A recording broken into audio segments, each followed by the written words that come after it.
দেওবাৰ বুলিলেই মোৰ মনটোৱে এটা কথাই আশা কৰি থাকে যে মানুহজনেনো কেতিয়া ক'ব বোলা অকণমান ওলাই যাওঁ বুলি। আৰু নিজৰ মানুহজন নহয় জানো, মনৰ কথাটো বুজি পাই দিয়কচোন। আৰু এয়া আমি দুয়োৱে মিলি ডিচাইড কৰিলোঁ যে আমি তেজপুৰলৈ যাম আৰু চিত্ৰলেখা উদ্যানত সোমাম।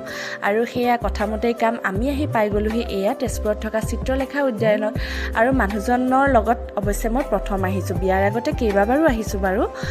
আৰু এয়া আহিয়ে পৰিৱেশটো ধুনীয়াকৈ এনজয় কৰিলোঁ, ফটো উঠিলোঁ, ভিডিঅ' কৰিলোঁ।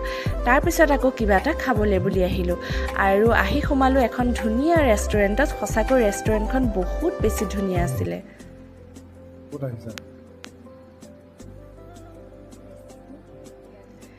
এয়া দেখিছে নহয়, নামটোকে পাহৰিলোঁ, মানে কোনখন ৰেষ্টুৰেণ্টত সোমাইছোঁ নামটোকে ক'ব পৰা নাই। মোৰ দৰে বাৰু আৰু কোনোবা আছেনে ইমান জ্ঞানী?